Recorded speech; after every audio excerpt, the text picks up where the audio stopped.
Hey, what's up, everybody? Listen, if you're a business owner that works from home, or anybody really right now with COVID-19, everybody seems to be working from home, right? Dealing with distractions and interruptions is a part of what we've had to learn, and most people have never had to learn this as much as they do working from home. If you're somebody that wants to build your own business, especially, you don't have a boss micromanaging you. You don't have somebody looking over your shoulder telling you what to do all the time.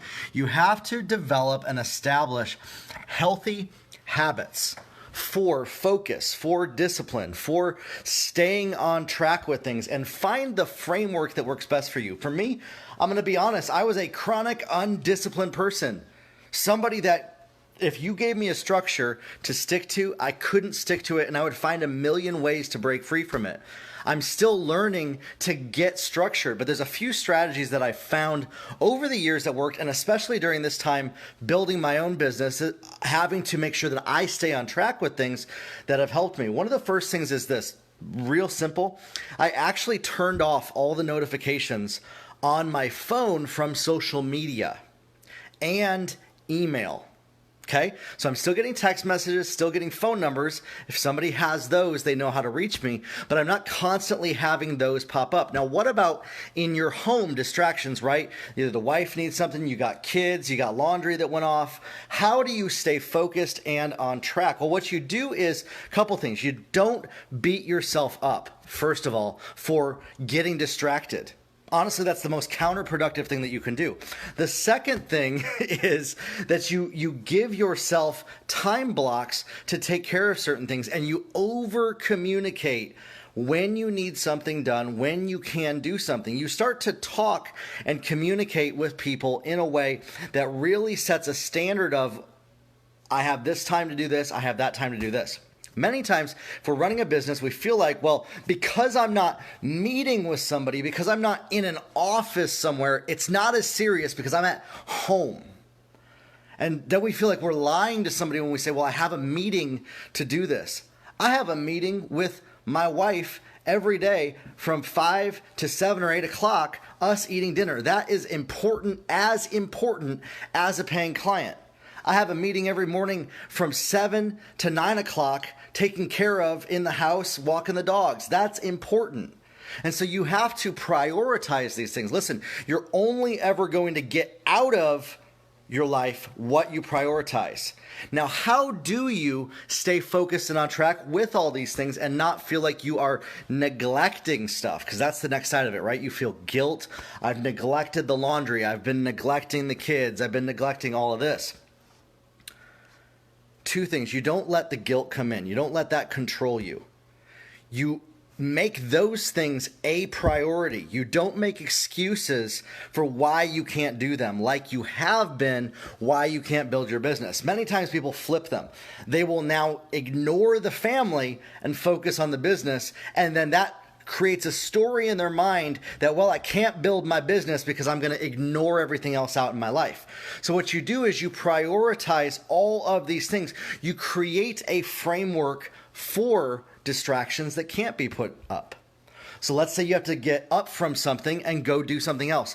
You make a note and you write down what you were working on.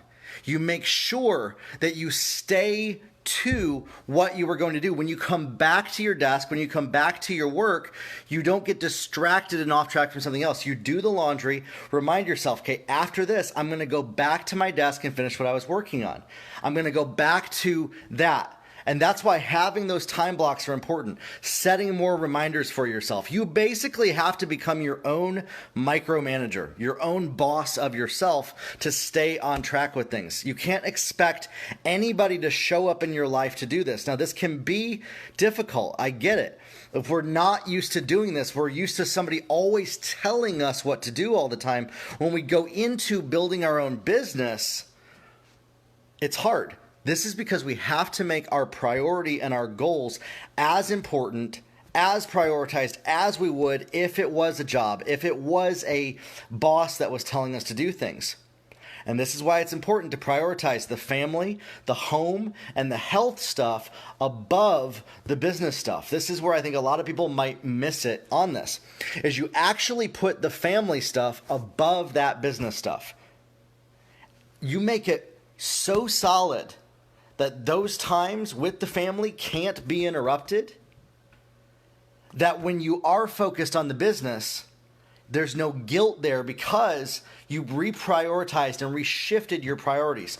The business work actually comes second to what's going on and what your real priorities are in your life. And so when we do this, we can spend time. If you're single, make this your time with God. Make this your time in prayer. You have to make sure to make time or you're going to miss it. Time's going to be fleeting and skip away from you. The way I do this is I just use Google Calendar. I've not really been somebody that loves day planning and writing stuff out in like a day planner. I've never been that way my whole life. And I just feel guilty for that. That if I wasn't doing it the way other people did it, that it didn't work for me. So this is ultimately the biggest tip. Find the method that works best for you. What I just described here is kind of a little bit of what I do. Your method is going to look a little bit different, but it's going to be perfectly what you can do to stay focused and stay on track. Whatever that is, it could be a notebook, could be Google Calendar, could be a sheet, could be Post-it notes. Whatever you need to do to remind yourself to stay on track with things. I don't want you to ever feel guilty that because you do life differently than how I do it, you do life differently the way that you see 5 other people do it, that you are somehow less than or a failure at being successful until you do what you're comparing people to. You gotta cut the comparison game out of this one, especially when it comes to time management. As long as we're comparing what we don't have, we're always going to empower that to happen. And here's a big key as well. People in our lives, in business, in our home, they resonate with what we model when we show them how to treat us. If you're constantly going around interrupting other people, if you're constantly going around interrupting other people's days, if you constantly, everything's an emergency, other people are going to come to you with that same energy. It's going to be mirrored right back to you. So this is why really paying attention to your feelings, your energy, what you're putting out, how you're existing, and making sure to prioritize making it important, your level of focus that you have when you are doing tasks. I'm focused and present when I spend time with my wife. By the way, I'm not perfect at this. She'll testify to that. Most of what I just shared in this video, I'm not doing as well as I should.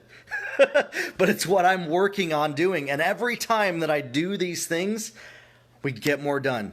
We're happier. We're healthier. We have more energy. We don't feel like we're constantly playing catch up. And we keep moving forward towards our goals with intention and consistency. Okay?